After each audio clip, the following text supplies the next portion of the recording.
राधे राधे, जय श्री कृष्णा। आज है आमल की एकादशी। आमल की एकादशी फागुन मास के शुक्ल पक्ष की एकादशी तिथि को मनाई जाती है। इस दिन भगवान विष्णु और आंवले के वृक्ष की पूजा करने से विशेष महत्व होता है, विशेष फल की प्राप्ति होती है। ऐसी मान्यता है कि इस एकादशी के व्रत और पूजन से जीवन में सुख समृद्धि, सफलता और मोक्ष की प्राप्ति होती है।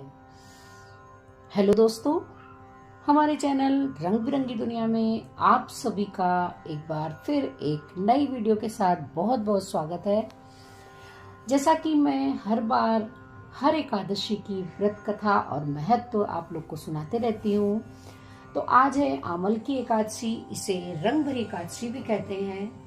तो आइए जानते हैं इसका क्या महत्व है, इस दिन हमें क्या करना चाहिए और क्या नहीं, इसकी कथा क्या है। तो ये सब जानने के लिए बने रहिएगा हमारी वीडियो में। पंचांग के अनुसार आमल की एकादशी फागुन मास के शुक्ल पक्ष की एकादशी को होती है। इस दिन भगवान विष्णु और आंवले की पूजा होती है। ऐसी मान्यता है कि इस दिन अगर हम पूजा करते हैं तो हमें सुख समृद्धि और सफलता और मोक्ष की प्राप्ति होती है। आमल की एकादशी के दिन हमें क्या करना चाहिए? इस दिन सुबह उठकर स्नान किया जाता है और स्नान के पश्चात पीले रंग के वस्त्र धारण करना शुभ माना जाता है। एकादशी के दिन भगवान विष्णु का ध्यान लगाया जाता है। आमल की एकादशी पर विष्णु भगवान की पूजा करने के लिए सामग्री में तुलसी दल, पीले वस्त्र और मिठाई भी अर्पित की जाती है। आमल की एकादशी के दिन कौन सी चीजों का दान करें? इस दिन सुबह उठकर भगवान विष्णु का ध्यान करके व्रत का संकल्प करना चाहिए। इसके बाद स्नान आदि से निवृत्त होकर भगवान विष्णु की पूजा करनी चाहिए। पूजा के दौरान आंवले का फल भगवान विष्णु को प्रसाद रूप में अवश्य चढ़ाएं। आंवले के वृक्ष की पूजा करें, फिर किसी गरीब या ब्राह्मण को भोजन कराएं। मार्च को रंगभरी एकादशी के दिन फूल की नगरी काशी में माता पार्वती के स्वागत के रूप में मनाई गई थी। इस दिन बाबा विश्वनाथ का विशेष श्रृंगार होता है। फागुन शुक्ल पक्ष की एकादशी को काशी में रंगभरी एकादशी के नाम से भी जाना जाता है। इस दिन बाबा विश्वनाथ का विशेष श्रृंगार किया जाता है और काशी में होली का पर्व काल प्रारंभ हो जाता है। पौराणिक मान्यताओं के अनुसार रंगभरी एकादशी के दिन ही भगवान शिव माता पार्वती से विवाह के उपरांत पहली बार अपनी प्रिय नगरी काशी आए थे। इस पर्व में शिव जी के गण उन पर समस्त जनता पर रंग और अबीर गुलाल कर अपनी खुशियां मनाते हैं। रंगभरी एकादशी को आमल की एकादशी के नाम से भी जानते हैं। सी बेहद शुभ मानी जाती है। इस दिन भगवान विष्णु की पूजा का महत्व है और आंवले की पूजा का भी महत्व है। हर साल फागुन मास के शुक्ल पक्ष की एकादशी तिथि को आमल की एकादशी या रंगभरी एकादशी बड़ी धूमधाम से मनाई जाती है। ये एक ऐसी दुर्लभ तिथि है जब भक्त भगवान विष्णु के साथ शिव जी और माता पार्वती की पूजा करते हैं। इसके अलावा इस मौके पर आंवले के पेड़ की पूजा तो की ही जाती है। जैसा कि नाम से ही आप लोग को ज्ञात होगा, इसलिए इसे आमल की एकादशी कहा जाता है। एकादशी के दौरान रंग और गुलाल जरूर इस्तेमाल करना चाहिए। वहीं इस बार ये कब मनाई जाएगी? तो आइए जानते हैं आंवले की पेड़ की पूजा का क्या महत्व है। रंगभरी एकादशी के दिन आंवले के पेड़ की पूजा का विधान है। यही वजह है कि इसे आमल की एकादशी के नाम से जाना जाता है।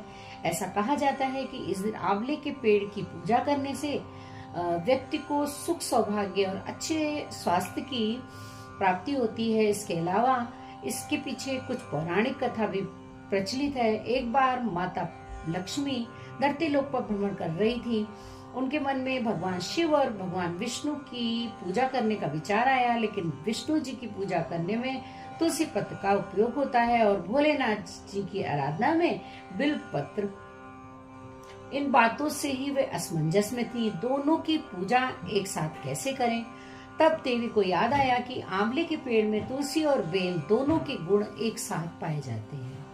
तब उन्होंने आंवले के पेड़ को नारायण और भगवान शिव का रूप मानकर विधि पूर्वक पूजा की। इस पूजा से उन्हें शिव जी और श्री हरि की कृपा प्राप्त हुई। तभी से हिंदू धर्म में आंवले के पेड़ की पूजा की जाने लगी। कहा जाता है कि जो व्यक्ति इस पेड़ की पूजा रंगभरी एकादशी के दिन करते हैं, उन्हें धन, ऐश्वर्य और सौभाग्य की प्राप्ति होती है। आइए बढ़ते हैं अब एकादशी की कथा की ओर। मानधाता बोले कि हे वशिष्ठ जी, यदि आप मुझ पर कृपा करें तो किसी ऐसे व्रत की विधि बताइए जिससे कल्याण हो। महर्षि वशिष्ठ बोले कि हे राजन, सब व्रतों से उत्तम और अंत में मोक्ष देने वाले आमल की एकादशी के व्रत का मैं वर्णन करता हूँ। ये एकादशी फाल्गुन मास के शुक्ल पक्ष में आती है। इस व्रत के करने से समस्त पाप नष्ट हो जाते हैं। इस व्रत का फल 1000 गौदान के फल के बराबर होता है। अब मैं आपसे एक पौराणिक कथा कहता हूँ, आप ध्यान पूर्वक सुनिए। एक वैदिश नाम का नगर था जिसमें ब्राह्मण, क्षत्रिय, वैश्य और शूद्र चारों वर्ण आनंद सहित रहते थे। उस नगर में सदैव वेद ध्वनि गूंजा करती थी तथा पापी, दुराचारी तथा नास्तिक उस नगर में कोई नहीं था। उस नगर में चैत्ररथ नाम का चंद्रवंशी राजा राज्य करता था। वह अत्यंत विद्वान तथा धर्मी था। उस नगर में कोई भी व्यक्ति दरिद्र व कंजूस नहीं था। सभी नगरवासी विष्णु भक्त थे और आबाल वृद्ध स्त्री एकादशी का व्रत किया करते थे। एक समय फाल्गुन मास के शुक्ल पक्ष की अमल की एकादशी आई। उस दिन राजा, प्रजा तथा बाल वृद्ध सबने हर्षपूर्वक व्रत किया। राजा अपनी प्रजा के साथ मंदिर में जाकर पूर्ण कुंभ स्थापित करके धूप, दीप, नैवेद्य, पंचरत्न आदि से धात्री यानी कि आंवले का पूजन किया और इस प्रकार स्तुति करने लगे। हे धात्री, तुम ब्रह्म स्वरूपा हो, तुम ब्रह्मा जी द्वारा उत्पन्न हो और समस्त पापों का नाश करने वाले हो। तुम्हें नमस्कार है। अब तुम मेरा अर्घ्य स्वीकार करो। तुम श्री रामचंद्र जी द्वारा सम्मानित हो। मैं आपकी प्रार्थना करता हूँ, अतः आप मेरे समस्त पापों का नाश करें।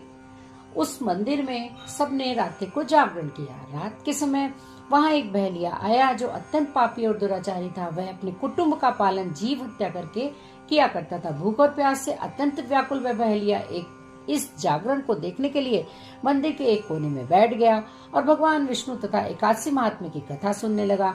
इस प्रकार अन्य मनुष्यों की भांति उसने भी सारी रात जागकर बिताई। प्रातः काल होते ही सब लोग अपने घर चले गए तो वो बहलिया अपने घर चला गया।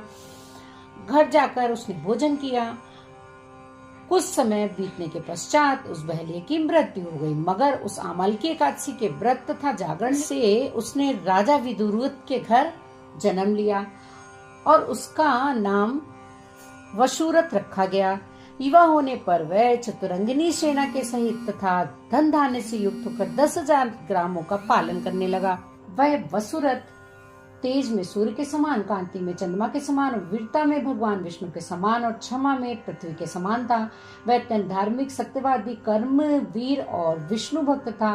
वह प्रजा का समान भाव से पालन करता था। दान देना उसका नित्य कर्तव्य था। एक दिन राजा शिकार खेलने के लिए गया। दैव योग से वह मार्ग भूल गया और दिशा ज्ञान न होने के कारण उसी वन में एक वृक्ष के नीचे सो गया। थोड़ी देर बाद पहाड़ी म्लेच्छ वहां पर आ गए और राजा को अकेला देखकर मारो मारो शब्द कहने लगे और बोले कि इसी ने हमारे माता पिता, पुत्र, पौत्र अनेक संबंधियों को मारा है तथा देश से निकाल दिया है, अतः इसको अवश्य मारना चाहिए। ऐसा कहकर वे म्लेच्छ उस राजा को मारने के लिए दौड़े। अनेक प्रकार के अस्त्र उसके ऊपर फेंके।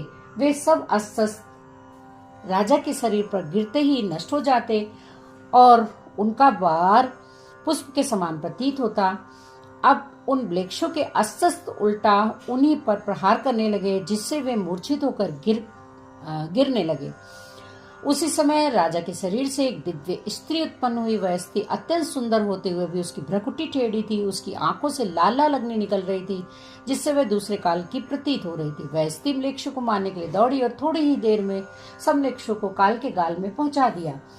जब राजा सोकर उठा तो उसने म्लेच्छों को मरा हुआ देखकर कहा कि इन शत्रुओं को किसने मारा है, इस वन में मेरा कौन हितैषी है। यह ऐसा विचार कर ही रहा था कि आकाशवाणी हुई, हे राजन, इस संसार में विष्णु भगवान के अतिरिक्त कौन तेरी सहायता कर सकता है। इस आकाशवाणी को सुनकर राजा अपने राज्य में गया और सुखपूर्वक राज्य करने लगा। महर्षि वशिष्ठ बोले कि हे राजन, ये आमल की एकादशी के व्रत का प्रभाव था। जो मनुष्य इस आमल की एकादशी का व्रत करते हैं वे प्रत्येक कार्य में सफल हो जाते हैं और अंत में विष्णु लोक को जाते हैं। बोलो विष्णु भगवान की जय। ओम नमो भगवते वासुदेवाय। ओम नमो भगवते वासुदेवाय।